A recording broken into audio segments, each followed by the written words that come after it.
Praise the Lord. കർത്താവിൻ്റെ ധന്യ തിരുനാമം വാഴ്ത്തപ്പെടുമാറാകട്ടെ. ഞാൻ ക്രിസ്തുവിൽ സ്നേഹിക്കുന്ന എല്ലാ ദൈവമക്കൾക്കും 8-ാം മാസത്തിൻ്റെ 6-ാമത്തെ പ്രഭാത വന്ദനം കൂടെ അറിയിക്കുന്നു.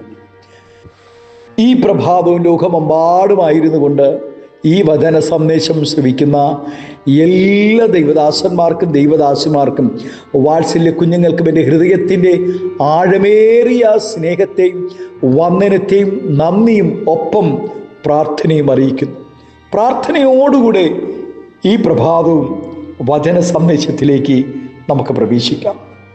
കർത്താവിൻ്റെ ദാസിദാസന്മാരെ, നിങ്ങളെല്ലാവരും ക്ഷേമത്തോടുകൂടെ ആയിരിക്കുന്നു എന്ന് കേൾക്കുന്നതിൽ ഒത്തിരി സന്തോഷവും കർത്താവിനെ സ്തുതിക്കുകയും സ്തോത്രം ചെയ്യുകയും ചെയ്യുന്നു. നിങ്ങളെ ഓർത്ത് ശ്രദ്ധയോടുകൂടെ ഞങ്ങൾ പ്രാർത്ഥിച്ചു വരുന്നു. അനവധി പ്രാർത്ഥനാ വിഷയങ്ങൾ അവൻ നിങ്ങൾ അറിയിച്ച ഓരോ പ്രാർത്ഥനാ വിഷയവും നിങ്ങൾ ആത്മാർത്ഥതയോടുകൂടെ ദൈവസനെ പ്രാർത്ഥിക്കുന്നു. ദൈവം നമ്മെ പ്രാർത്ഥനയുടെ മറുപടികൾ നൽകുവാനിടയാകും. അനേക മാതാപിതാക്കൾ ഈ നാടുകളിൽ പ്രാർത്ഥിക്കുന്ന തലമുറകളുടെ ഭാവികൾക്ക് വേണ്ടിയാണ്. തലമുറകളുടെ ഭാവികൾക്ക് വേണ്ടിയാണ് അനേകർ പ്രാർത്ഥിക്കുന്നത്. ആമേൻ. അവരുടെ മാനസാന്തരത്തിന് വേണ്ടി, അവിടെ ആത്മീയ ഭൗതിക നിലനിൽപ്പ്, അവിടെ കുടുംബ ജീവിതങ്ങളിൽ പ്രവേശിക്കുവാൻ ആഗ്രഹിച്ച് ഒത്തിരി വിവാഹ ജീവിതങ്ങളിൽ ആഗ്രഹിച്ച് പ്രാർത്ഥിക്കുന്ന മാതാപിതാക്കളുണ്ട്. അതുകൊണ്ട് ഈ നാളുകളിൽ നിശ്ചയമായും ദൈവം തക്ക സമയത്ത് ദൈവം എല്ലാം ചന്തമായി ഒരുക്കും. ഭാരപ്പെടേണ്ട. സ്തോത്രം. ഹല്ലേലൂയ. പ്രാർത്ഥനയുടെ ഫലം കാണുവാനിടയാകും. പ്രാർത്ഥിക്കുന്ന ദൈവദാസന്മാരുടെ നിലവിളിക്കുന്ന ദൈവവചനം അനുസരിക്കുന്ന ദൈവ കുഞ്ഞുങ്ങൾക്ക് വേണ്ടി ദൈവം അത്ഭുതം ചെയ്യും. നമുക്ക് പ്രാർത്ഥനയോടുകൂടെ വചന സന്ദേശത്തിലേക്ക് പ്രവേശിക്കാം. 119-ാം സങ്കീർത്തനത്തിൽ സങ്കീർത്തനക്കാരൻ പാടുന്നു, നിന്റെ പ്രമാണങ്ങളെ കൃത്യമായി ആചരിക്കേണ്ടതിന് നീ അവയെ കൽപ്പിച്ചു തന്നിരിക്കുന്നു. ലോക ഗവൺമെന്റിന്റെ നിയമങ്ങളിൽ ഏതെങ്കിലും ഒന്ന് നാം ലംഘിച്ചാൽ അതിന് തക്കതായ ശിക്ഷ കിട്ടുമെന്ന് എല്ലാവർക്കും അറിയാം. എന്നാൽ എല്ലാ രാജാക്കന്മാരുടെയും രാജാവായ സ്വർഗത്തിലെ ദൈവത്തിൻ്റെ വചനങ്ങൾ നാം എത്ര കൃത്യതയോടുകൂടെ അനുസരിക്കേണ്ടവരാണ്. ദൈവവചനം നാം ഒരു പ്രാവശ്യം മാത്രം അനുസരിക്കുകയും പിന്നീട് അതിൽ നിന്നും ഒഴിഞ്ഞു നിൽപ്പാനുമല്ല. സ്തോത്രം. അത് നിത്യവും നമ്മുടെ മരണം വരെയും പ്രമാണിക്കേണ്ടതുമാണ്. നാം പ്രമാണിക്കുവാനുള്ള വചനങ്ങൾ മാത്രമേ ദൈവം തന്നിട്ടുള്ളൂ. നിന്റെ പ്രമാണങ്ങളെ കൃത്യമായി ആചരിക്കേണ്ടത് നീ അവയെ കൽപ്പിച്ചു തന്നിരിക്കുന്നു. ഒരു കൽപ്പന അതിനകത്തുണ്ട്. എന്ന് വെച്ചാൽ സ്തോത്രം, നിങ്ങൾ ഇത് ചെയ്യുവീൻ. നിങ്ങൾ ചെയ്യണം. മറിയ പറയുന്നു, അവൻ എന്തെങ്കിലും കൽപ്പിച്ചാൽ നിങ്ങളത് ചെയ്യുവീൻ. ഹല്ലേലൂയ. കൽപ്പന അനുസരിച്ച ഹല്ലേലൂയ അനുസരണയുള്ള ദൈവമക്കൾ എന്തൊക്കെ ചെയ്തിട്ടുണ്ടോ അതെല്ലാം സ്തോത്രം പ്രതിഫലമായി മാറുവാനിടയായി, അത്ഭുതമായി മാറുവാനിടയായി, അനുഗ്രഹമായി മാറുവാനിടയായി, ദൈവ മഹത്വത്തിന് കാരണമായി തീരുവാനിടയായി. പലപ്പോഴും നമ്മുടെ ജീവിതങ്ങളിൽ ദൈവത്തിൻ്റെ പ്രവൃത്തികൾ വെളിപ്പെടാതെ പോകുന്നത് അനുസരണക്കേട് കാരണമാണ്. പ്രിയ ദൈവമക്കളെ, ഹല്ലേലൂയ. സ്തോത്രം. വചനം പറയുന്നു, കൃത്യമായി ആചരിക്കേണ്ടതിന് നീ അവയെ കൽപ്പിച്ച് തന്നിരിക്കുന്നു എന്നാണ് സങ്കീർത്തനക്കാരൻ ഇവിടെ നമ്മെ ഓർമ്മിപ്പിക്കുന്നത്. നമ്മുടെ ഇഷ്ടത്തിന് അനുസരിച്ച് അവയെ മാറ്റുവാനോ തിരുത്തുവാനോ നമുക്ക് അനുവാദമില്ല. ദൈവവചനം കൃത്യമായി വായിക്കുന്നവരും പഠിപ്പിക്കുന്നവരും അത് പ്രസംഗിക്കുന്നവരും ധാരാളം പേരുണ്ട്. ഈ പറഞ്ഞതൊക്കെ നല്ലത് തന്നെയാണെങ്കിലും അതിലുപരി ദൈവവചനം അനുസരിക്കുവാനുള്ളതാണ്. വേദപുസ്തകത്തിൽ എഴുതിയിരിക്കുന്നത് എല്ലാം പ്രമാണിക്കുവാനുള്ളതാണ്. എല്ലാം നാം എന്തിനു വേണ്ടിയാണ് ദൈവവചനം അനുസരിക്കുന്നത്? ലോകത്തിൻ്റെ പല കാര്യങ്ങളിലും വർജിച്ച് ജീവിക്കുന്നത് എന്തുകൊണ്ട്? എന്തെങ്കിലും നേട്ടമുണ്ടോ എന്നൊക്കെ ചിന്തിക്കുന്നവരും കുറവല്ല.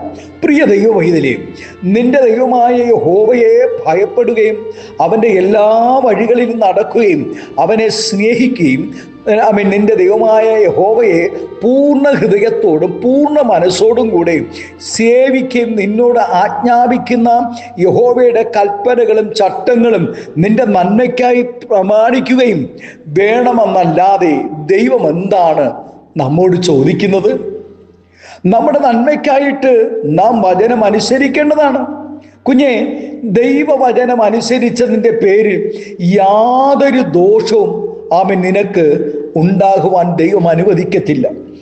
ദൈവവചനം അനുസരിക്കുന്നവരുടെ ഭാവി ദൈവം ഏറ്റവും അനുഗ്രഹമാക്കി തീർക്കും. ദൈവവചനം അനുസരിക്കുന്നവർക്ക് ദൈവം ഉപജീവന മാർഗങ്ങൾ തുറന്നു കൊടുക്കുവാനിടയാകും. ദൈവവചനം അനുസരിക്കുന്നവർക്ക് ദൈവം നല്ല ഭവനങ്ങളെ കൊടുക്കുവാനിടയാകും. ദൈവവചനം പറയുന്നത് ദൈവ കൽപ്പനകളെ അനുസരിച്ച് നടക്കുന്നവൻ ഭാഗ്യവാനാണെന്നാ പറയുന്നത്. ഭാഗ്യവാൻ.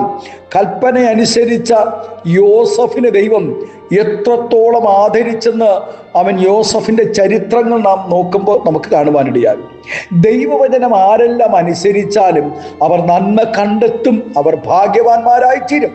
വചനം പ്രമാണിച്ച് നടന്നാൽ അത് നിന്നെ ജാതികളുടെ ദൃഷ്ടിയിൽ ജ്ഞാനവും വിവേകവും ഉള്ളവനാക്കി തീർക്കും.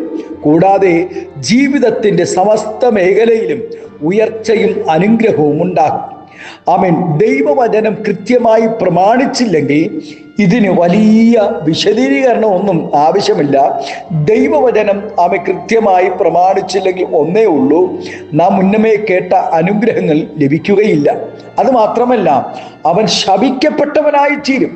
പ്രസംഗിക്കും, പാടും, വർഷിപ്പ് ചെയ്യും ഒക്കെയാണെങ്കിലും സ്തോത്രം ഹല്ലേലൂയ, നീ ഭാര്യയെ ഉപദ്രവിക്കുന്നവനാണെങ്കിൽ, ഭാര്യയെ സംശയിക്കുന്നവനാണെങ്കിൽ, ഭർത്താവിനെ അനുസരിക്കാത്തവളാണെങ്കിൽ, ഭർത്താവിന് ബഹുമാനം കൊടുക്കാത്തതാണെങ്കിൽ, മക്കളെ സ്നേഹിക്കാത്തവർ, കുടുംബത്തെ സ്നേഹിക്കാത്തവർ, ഹല്ലേലൂയ, പാടിയും ആരാധിച്ചും പ്രാർത്ഥിച്ചിട്ടും ദൈവവചനം കേട്ടിട്ടും കാര്യമില്ല. ദൈവ കൽപ്പനകളെ അനുസരിക്കണം. ഭാര്യമാരെ, നിങ്ങൾ ഭർത്താക്കന്മാർക്ക് കീഴടങ്ങിയിരിക്കണം. ഭർത്താക്കന്മാരെ, നിങ്ങളെ പോലെ, നിങ്ങളുടെ ശരീരത്തെ പോലെ നിങ്ങളുടെ ഭാര്യയെ സ്നേഹിക്കണം. നിങ്ങളുടെ മക്കളെ അനുസരണയിൽ വളർത്തണം. അങ്ങനെ ഒത്തിരി കൽപ്പനകൾ ദൈവം തന്നിട്ടുണ്ട്. ആ കൽപ്പനകളിലെല്ലാം നാം 100% കൃത്യമായി വചനം അനുസരിച്ചിട്ടുള്ള വ്യക്തികൾ ഉണ്ടോ എന്ന് നമുക്ക് അറിഞ്ഞുകൂടാ. ദൈവവചനത്തിൽ ചിലരെ കുറിച്ച് പരമാർത്ഥിക്കുമ്പോൾ അതിനെ അവർ എല്ലാറ്റിലും കൃത്യതയോടുകൂടെ വചനം അനുഷ്ഠിച്ചവരതുകൊണ്ടല്ല ദൈവം അവർക്ക് വേണ്ടി വിടുതൽ കൊടുത്തത്. മാനുഷിക പരിമിതികൾ ഉള്ളപ്പോൾ തന്നെ ആവോളം ദൈവത്തെ അനുസരിക്കുവാൻ മനസ്സ് വെച്ചവരുടെ പ്രാർത്ഥന ദൈവം കേൾക്കുകയും അവരെ വിടുവിക്കുകയും ചെയ്യും. ആമേൻ. അത്ര പേർക്ക് ഇന്ന് പ്രഭാതം മനസ്സിലായി? ആമേൻ, സ്തോത്രം, ഹല്ലേലൂയ. ദൈവത്തിൻ്റെ വചനത്തെ അനുസരിക്കുവാൻ മനസ്സ് വെച്ചു പ്രാർത്ഥിക്കുന്നവരുടെ പ്രാർത്ഥന ദൈവം കേൾക്കുവാനിടയാകും. എസ്രാ പ്രവാചകനും ഏലിയാവും യാഗപീഠം പണിയുന്ന കാര്യത്തിൽ വളരെ ശ്രദ്ധിച്ചിരുന്നു. വളരെ കൃത്യതയോടുകൂടിയായിരുന്നു ദൈവത്തിൻ്റെ യാഗപീഠത്തെ അവർ പണിയുവാനിടയായി. ദൈവം ആഗ്രഹിച്ച നിലയിൽ ശത്രുക്കളോട് പ്രതികാരം ചെയ്യുവാനായിരുന്നു യോഹു.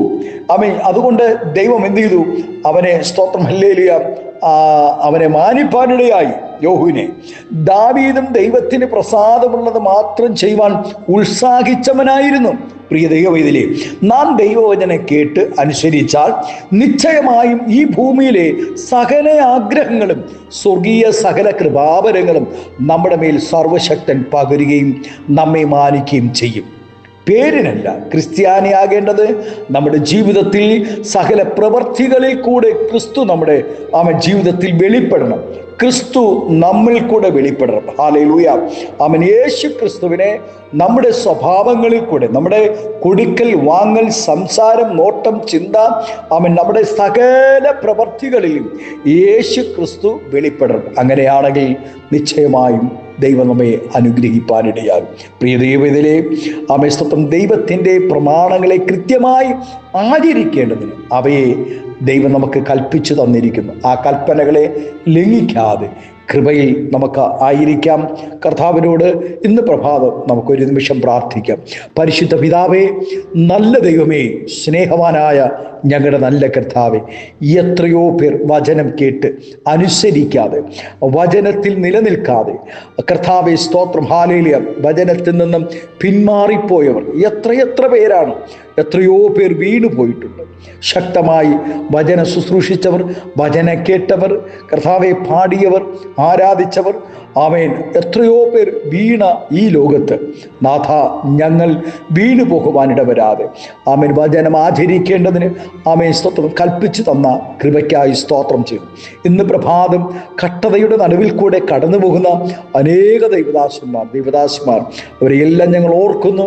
പരിശുദ്ധാത്മാവെ, ഇന്ന് പ്രഭാതം എല്ലാവരെയും സ്വർഗം ആശ്വസിപ്പിക്കണം. ബാധ്യതകളുടെ നടുവിൽ ആമേൻ ഭാരപ്പെടുന്നവരുണ്ട്, കടഭാരങ്ങളുടെ നടുവിൽ ഭാരപ്പെടുന്നു.